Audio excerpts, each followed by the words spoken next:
Hello, everybody. Happy Valentine. I've not even looked at myself in the mirror this morning. So because of this life now, look at I'm looking at my face. So how are you all? Nobody has come to my life yet, but I'll continue, okay? Happy Valentine. We thank God that we're able to see another season like this. A season of love, a season of sharing, a season of Thanksgiving, okay? And for those of us in Nigeria, how are we coping with the cashless policy? How are we coping with the stress? How are we coping with living without our old Naira notes? Before we had them, we didn't appreciate them. Now we have to appreciate them. Is it not so? So we thank God for everything. Everything will soon be over. So today, in the spirit of the season, in the spirit of Valentine, I want to answer a question. I've received a lot of complaints. I've been asked this particular question. I think this month alone, I've received about 5 complaints on this issue, this particular issue. Apart from other ones, but this particular one, soap separation. I'm making soap is separate. I'm making cold processed soap went one side, water. I was making soap, everything was okay until I added this, then water started coming out. Okay, so that's what we are going to discuss about. When water starts coming out, the water you use in making your soap starts coming out of the soap, instead of it to be incorporated and become part of the soap, so that your soap will look like pap. Your soap will look as if it's a mash like that. The water now starts separating out from the soap. You now see 2 different entities instead of it to be together. Just the way when you make your pap, everything looks consistent, looks well traced. Like when your soap traces, it looks fine. But this time around, it starts separating. The water starts coming out. At times you see oil floating on top. You see water. Especially if you're using a transparent vessel, you'll actually be able to see your water down, your soap mash in between, and then some oil floating on top. That is when you know that your soap are separated. And this is not supposed to be, because if you use that kind of soap like that, you will find out that even when you cut it, you will have lye pockets in your soap.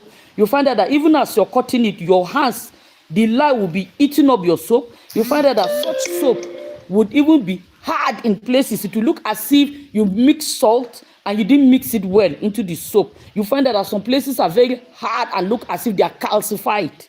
Okay, so it is not good at all. Such soap is not good at all for you. Some people even throw it away, but we don't throw any soap away. No matter how bad that soap is, we'll repurpose it. We'll find a way of fixing things up. So, but by the grace of God, it will never reach that stage, okay? Since we are already talking about how we handle it when it has started, so that we'll be able to know what to do, even in the process, to stop it from happening. So what would you do if your soap are separated? Number 1, try to rectify the situation, okay? Ideally, before you make your soap, you're supposed to start from the table. You're supposed to start your soap making from your table, not from your shop, let's say shop, not from your workshop, not from your the industry. Your soap making starts on the table, on your workbench. You're supposed to first consider, what kind of soap do I want to make? What do I want to add into this soap? Is it a new recipe? Is it an old recipe? What is the quality of materials I have? How am I going to mix this and this and this and that I want to put into the soap? These are important things you're supposed to consider before you start your soap. But even though it's possible you did consider those things, still at times things could still go wrong. That is soap making for you. Because no matter what, no matter how good you are in soap making, at times things still decide to go their own way. Because you're dealing with chemicals, you're dealing with materials that don't care. They don't care who you are, whether you have a PhD in soap making, they don't care. They don't care whether you are broke or not. They behave in their own way because they are chemicals, okay, and they have their own reaction. So if you want them to work for you well, you have to handle them well too, and you have to give them specific instructions on what to do. Okay, so now before I continue, this is me, Zesta, the person that is teaching you soap formulation, the person that brought about soap formulation and soap making. If you want to know soap making in and out, calmly, not the one that you enter and in 2 minutes you say you are a formulator. No, the one that you know it in total, as in, I'm not teaching you my recipe, I'm not teaching you recipe, I'm teaching you to create your own. I'm teaching you to even be better than me, and of course you can be, because I have a lot of my students that even me myself are admire. Okay, that is what formulation does to you. It opens, it lets the sky be your limit. It's teaching you to fish, not giving you fish. Okay, so let me leave that one apart. So if you are interested, you know me, my number is here. You can always call me anytime. You can always chat me up. I'm always available. So what do you do when you have soap separation? This is not the time to go back to the workbench, because it is a situation you have to handle quickly. If not, your soap will turn to soap and there's nothing you can do. Highest you will rebatch. Is it not so? But let's assume you don't want to rebatch. You want to see if you'll be able to rectify the situation. What are you supposed to do? The first thing you're supposed to do is be able to know when you were making that soap, did you use the right calculation? Your caustic, your soda ash, did you use the right amount? If you do not use the right amount, this is the time to fetch a little bit of oil and add to that soap that is separating. Just a little bit at a time. Maybe let's say the soap is 2 liters. You can just fetch like 200 mils of oil, pour inside, mix small, pour small, mix, pour small, mix, and see whether it will even or out. If it doesn't, get a little bit of cool water, not cold water, a little. Not before I say cold water, somebody will carry ice. I don't even know the terminology to use now. But that is if you're doing hot process, or if your soap is already heating up in the vessel, get a little bit of water that is cold, pour small inside, not much, because you know that your soap, there's an amount of water that your soap is supposed to take and should not take more than. If not, your soap, when it cures, will have shrinkage, and we are trying to avoid that. But you just put enough, just small stir.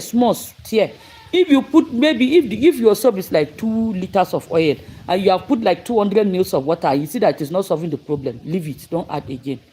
The only thing you will do is close that soap and leave it. So I've already told you 2 things now. Add a little bit of oil or add a little bit of water. But you should note, it's not in every separation you do that. The separation you add a little bit of oil is in the separation that you're not sure of your recipe. Let's say, for example, like for all my students that I teach them formulation. So if you are making soap, definitely you know the right amount of caustic, the right amount of every ingredient to put.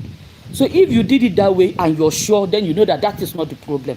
But let's say you were taught that kind of formula that they'll say fetch 1 kg of caustic, pour 3 liters of water, or pour 2 liters of water. You are not sure of the calculation. Fetch a little bit of oil. For example, and I gave an example, I say if it is 2 liters of oil, fetch like 200 mils of oil. That's if you use 2 liters of oil to make your soap, fetch like 200 mils of oil.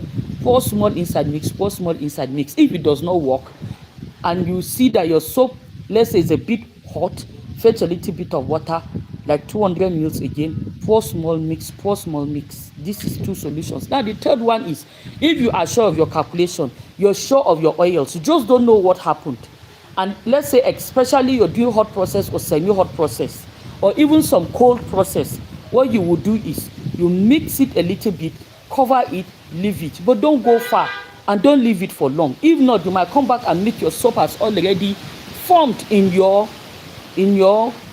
mixing vessel. Just stay close by, mix it, close it, leave it for some time, come back, mix it, close it, leave it for some time, like that. You understand? After some time, you see that it has homogenized.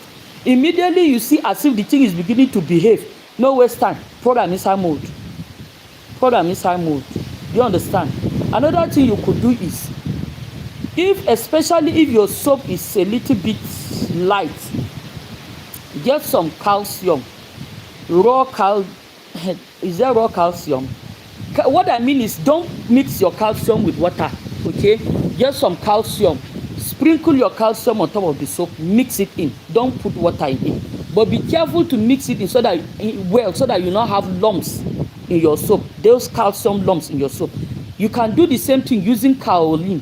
Just sprinkle it on top, especially the one that it is separating oil is on top. Sprinkle it on top of the oil. It will absorb the oil. Then it will act as a binder. It will act as a chain to be able to link your soap to the lye and then make them react and stay together. It's just like husband and wife that are fighting. There will not be a neighbor that will come and say, but Mona no dey fight. Now where come hug yourself, Mona no fight. So that is what the calcium will act like, okay, to cool down the situation. The same thing with your kaolin. Your kaolin can do that, okay. So these are the 4 ways you can handle soap separation, and it works every time. Another 5th way method is if, for example, you're doing hot process soap and you find out that there is this soap separation, I will advise you to lower the heat or completely off the heat. Remove the pot from the fire, off the heat, then mix it and leave it for some time. The soap should mix up. But if all these things that I'm saying, it is your recipe that is bad, it will reach a stage all these things that you do will not work, especially if the recipe is very, very bad. It will not work. The only thing you can do for such a soap is to pour it into the mold, or pour it into a polythene bag and then cover it up so that it will not get hard. Then you'll be rebatching it small, until it disappears completely. Okay? So, but generally, the best way if you want to make your soap and not have problems, make sure you get your formulation right. My notes in my soap training class alone is 2 groups, and it's bulky, it's much, because it is my own personal information that I put in that group. So any soap I'm making is every information, all is there. So I do not hide anything. I was very, very honest. I opened up everything there in the group. So there is hardly any information you will need pertaining soap making you will not find there. So if you have a good instructor or you have good formulation, you will be able to formulate your soap the right way, so that when these kind of problems come, like this separation, 1 or 2 things to do, the problem is solved. But if already the foundation is bad, no matter how much you do, there are some soaps that will be difficult for you to salvage because the foundation, the mixture is poor. You know what I'm saying? So that's just it about soap separation for today. I'm sorry, for some time now I've not been really posting. I've been so busy. In short, even this today, I just made up my mind. I said, today is Valentine, what will I do? I just made up my mind. I said, let me just come and talk about this one. So please stay tuned. By the grace of God, tomorrow or next tomorrow, I'll talk about soda soap production, because that's another question a lot of people are asking me. A lot of people are making soda soap because, the cost of materials these days is not easy, okay? So I'll be talking about soda soap production. So please stay tuned to our channel. If you are new coming to our channel, welcome. We love you all. Come back again. Better still, subscribe to our channel. If you're an old subscriber, I love you all. You all know I give you the best I can. Okay? You're welcome back once again. And well, if you have any question, feel free to ask in the comment section. I also have a free WhatsApp group where you can join and ask your questions so that I'll be able to answer you if need be in voice message. Here in the comment section, I cannot use voice message. I cannot type so much because I'll be tired of typing, okay? But in the WhatsApp group or in the Telegram group, if there is any explanation I want to give properly, or maybe I make a video and I post one explanation on it, I can easily use voice message and answer you. And I'll tell you from the bottom of my heart what I want to give you, unlike on the YouTube channel where I can only post short answers, okay? So once again, this is Esther Herbal Soap Skincare. I love you all. Bye. Happy Val.